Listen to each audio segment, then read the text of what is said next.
Sound bite India में सभी का स्वागत है। तो चलिए आज हम एक सफर पर निकलते हैं, सितारों के सफर पर। हम बात करेंगे भारत के ऐतिहासिक गगनयान मिशन की। एक ऐसा मिशन जो हमारे एस्ट्रोनॉट्स को पहली बार ऑर्बिट में लेकर जाएगा। ये देश के लिए एक बहुत बड़ी और साहसी छलांग है। सारे जहां से अच्छा, याद है ना? ये शब्द थे विंग कमांडर राकेश शर्मा के। अंतरिक्ष में जाने वाले पहले भारतीय। दशकों पहले उन्होंने स्पेस से भारत को देखा और ये कहा था। और आज जब भारत स्पेस में अपनी अगली बहुत बड़ी छलांग लगाने जा रहा है, तो उनकी कही ये बात, ये जज्बा आज भी हर तरफ गूंज रहा है। तो भारत की ये छलांग आखिर है क्या? देखिए, ये सिर्फ एक मिशन नहीं है, ये एक तरह का ऐलान है। ये कहानी है कि कैसे भारत अब उस एलीट क्लब में शामिल होने जा रहा है, उन देशों के क्लब में जो खुद अपने दम पर इंसानों को स्पेस में भेज सकते हैं। और भारत इसके लिए अब पूरी तरह से तैयार है। अब तक ये कमाल सिर्फ अमेरिका, रूस और चीन ने किया है, और अब भारत चौथा देश बनने वाला है। ये मिशन वाकई भारत के लिए एक लैंडमार्क मोमेंट है। ये दिखाता है कि भारत अब एक ग्लोबल स्पेस पावर बन रहा है, और वो भी पूरी तरह से अपनी यानी स्वदेशी टेक्नोलॉजी के दम पर। अच्छा, तो यहाँ तक पहुँचने का सफ़र कोई छोटा-मोटा सफ़र नहीं था। दशकों लगे हैं इसमें। देखिए, इसकी नींव 2006 में ही रख दी गई थी। फिर 2018 में प्रधानमंत्री नरेंद्र मोदी ने गगनयान मिशन का आधिकारिक ऐलान किया। अब 2025 में एक बहुत ही ज़रूरी TVD2 अबॉर्ट मिशन टेस्ट होना है। उसके बाद 2026 में बिना इंसान के 2 ऑर्बिटल टेस्ट फ्लाइट्स होंगे। और फिर 2027 में वो दिन आएगा जब भारत की पहली मानवयुक्त अंतरिक्ष उड़ान होगी। हर कदम बहुत सोच समझकर पूरी प्लानिंग के साथ उठाया गया है। जब बात इंसानों को स्पेस में भेजने की हो, तो जाहिर है दांव पर बहुत कुछ लगा होता है, बहुत ज्यादा। यहाँ गलती की कोई गुंजाइश ही नहीं होती। Failure is not an option. तो चलिए जरा गहराई से देखते हैं कि हमारे एस्ट्रोनॉट्स की सुरक्षा के लिए कितने कड़े, कितने रिगरस टेस्ट्स किए जा रहे हैं। सबसे पहले बात करते हैं क्रू एस्केप सिस्टम या CES की। ये क्या चीज़ है? इसे आप एक तरह की अल्टीमेट लाइफ बोट समझिए, एक सुपरसोनिक इजेक्टर सीट की तरह। मतलब अगर लॉन्च के वक्त जरा सी भी कोई गड़बड़ हुई, तो ये सिस्टम मिलीसेकंड्स में एक्टिवेट हो जाएगा और क्रू कैप्सूल को रॉकेट से खींचकर दूर ले जाएगा।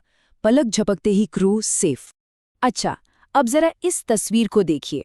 ये है हमारा ह्यूमन रेटेड LVM-3 रॉकेट, और इसमें सबसे ऊपर बिल्कुल चोटी पर जो हिस्सा दिख रहा है, वही है क्रू एस्केप सिस्टम। एकदम तैयार कि अगर जरूरत पड़े तो एक पल में फायर होकर हमारे क्रू को बचा ले। और सिर्फ यही नहीं, सुरक्षा के इंतजाम और भी बहुत हैं।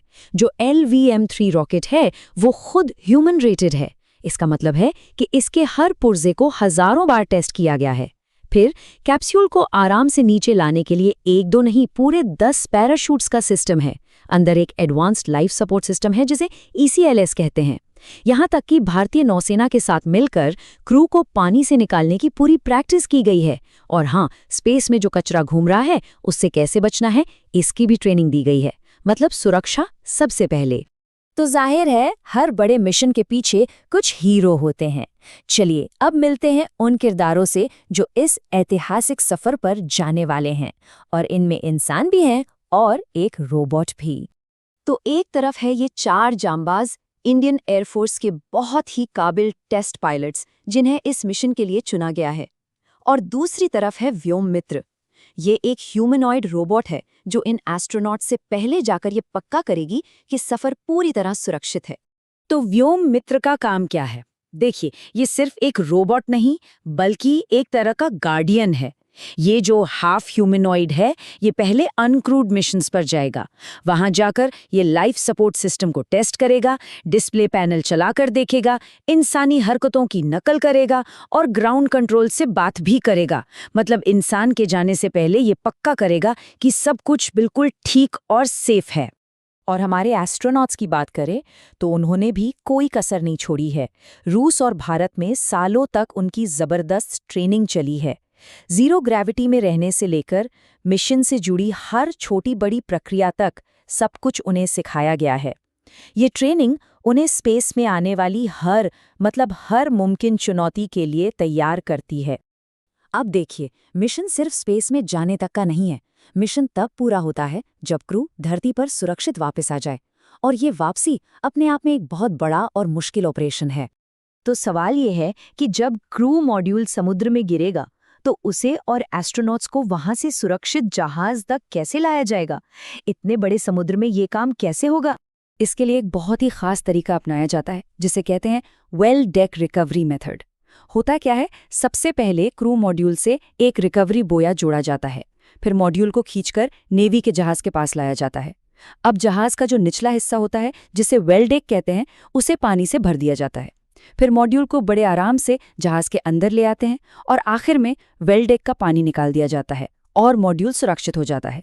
ये पूरी प्रक्रिया भारतीय नौसेना के साथ मिलकर परफेक्ट की गई है ताकि हमारे हीरो एकदम सेफ वापस आएं। तो गगनयान सिर्फ एक मिशन नहीं है, ये तो बस शुरुआत है। ये एक मंजिल नहीं बल्कि एक दरवाज़ा है जो भारत के लिए स्पेस में और भी बड़े सपनों के रास्ते खोलेगा। सितारों के एक नए युग की शुरुआत।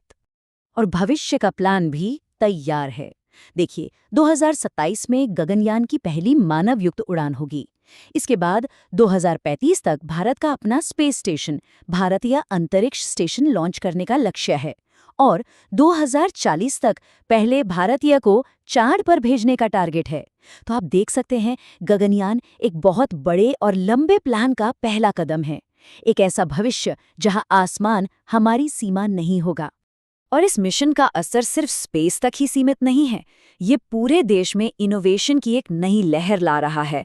रोबोटिक्स, मेडिसिन, मटेरियल साइंस, हर फील्ड में तरक्की हो रही है। और सबसे बड़ी बात, ये मिशन हमारी आने वाली पीढ़ी को, हमारे युवाओं को बड़े सपने देखने के लिए प्रेरित कर रहा है। तो ये थी गगनयान की कहानी। हमारी दुनिया को आकार देने वाली ऐसी ही और भी दिलचस्प कहानियों के लिए साउंड बाइट इंडिया को लाइक और सब्सक्राइब करना मत भूलिएगा। देखने के लिए बहुत बहुत शुक्रिया।